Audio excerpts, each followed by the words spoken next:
मीरपुर नाम के शहर में तेजस अपनी पत्नी नीरू के साथ रहता था। पति पत्नी दोनों ही नौकरी करते थे। एक दिन तेजस गांव अपनी माँ के पास फोन करता है। हेलो, प्रणाम माँ। जीते रहो माँ, तुम दादी बनने वाली हो? अरे वाह, ठीक है बेटा, मैं कल ही आती हूँ। जब माँ जी शहर पहुंची तो बेटे बहू ने बहुत अच्छे से स्वागत किया। लीजिए माँ जी चाय। अरे गर्मा गर्म पकोड़े ले आओ माँ के लिए। नीरू रसोई में गई और 2 मिनट में ही पकोड़े ले आई। जी ये लीजिए। बहू जादू से बनाए हैं क्या? अभी तो रसोई में गई थी। यम्मी। माँ जी, शीला रसोई में पकोड़े तल रही है, मैं बस लेकर आई।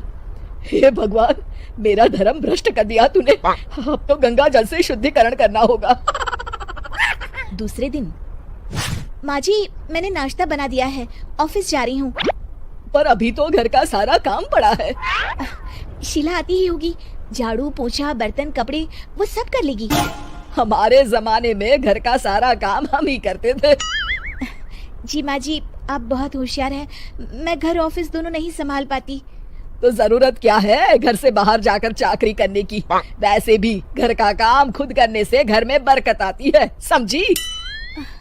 पर माँ जी। पर वर कुछ नहीं, इस महीने की पगार मिले फिर ऑफिस बंद है। हाँ।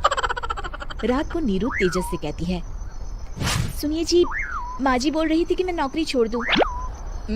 वैसे ठीक ही तो है, अभी तुम्हें आराम की जरूरत है। फिर भी आराम कहाँ, शीला को छुड़ाने के लिए बोल रही थी। तो अब 24 घंटे में इतना काम तो कर ही सकती हो।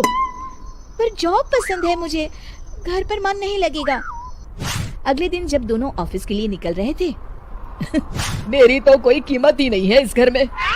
माँ जी, आजकल महंगाई बहुत है, रहन सहन भी बदल गया है, दोनों नौकरी करते हैं तभी ठीक रहता है। अच्छा, तू कहना क्या चाहती है? मेरा बेटा तुझे बिठा के खिला नहीं सकता? तू ही इस घर का खर्च चला रही है, हैं? नहीं माँ जी, मेरा वो मतलब नहीं था। मतलब खूब समझती हूँ, ये बाल धूप में सफेद नहीं किए मैंने। हाँ। अब तो ये रोज का काम हो गया था। तेजस भी रोज की झिकझिक से परेशान हो गया था। एक दिन उसने कहा, नीरू, वैसे भी तुम्हें मैटरनिटी लीव मिलने वाली है, तो अभी से ही छुट्टी ले लो। पर क्या, मेरी सैलरी अच्छी खासी है। आखिर नीरू ने रिजाइन कर दिया। जब बच्चा हुआ तो घर में सब बहुत खुश हुए। कुछ दिनों बाद तेजस फाइल देख रहा था। क्या हुआ तेजस, कुछ परेशान लग रहे हो? हाँ, वो हमारी जितनी सेविंग्स थी वो तो हॉस्पिटल में और छठी के फंक्शन में खत्म हो गई है नीरू। और अभी वैसे मंदी चल रही है तो मैं बोल रही थी कल मुन्ना को हेपेटाइटिस का टीका लगवाना है। नीरू, क्या पोस्टपोन नहीं कर सकते? नहीं जी, बिल्कुल नहीं। अब तेजस को समझ में आ रहा था कि उससे गलती हुई है। पैसों की कमी का असर घर के माहौल पर भी पड़ रहा था। अगले दिन, बेटा मेरा चश्मा और ये दवाइयाँ ले आना। पर्चा देते हुए माँ जी ने कहा। जी। तेजस, मुन्ना के लिए दूध का डिब्बा और डायपर भी ले आना, और ये किराने के सामान की लिस्ट है, इसे भी लाना है। तेजस गुस्से में लिस्ट मरोड़ कर फेंकता है और चिल्लाता है, पैसे क्या पेड़ पर उगते हैं? ये ले आना, वो ले आना। अरे पर ये जरूरत का सामान ही है। वो गुस्से में बिना कुछ कहे ऑफिस चला गया।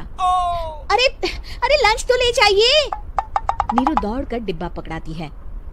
एक दिन खाना खाने के बाद, नीरू, अब तो मुन्ना कुछ बड़ा हो गया, तो अब तुम वापस ज्वाइन कर लो ना जॉब।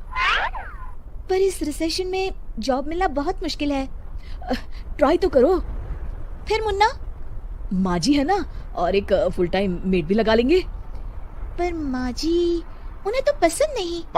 तभी माँ जी वहाँ आ जाती है और प्यार से नीरू के सर पर हाथ फेरते हुए बोलती है, अब मेरी समझ में आ गया बहू, पहले के और अब के समय में अंतर है।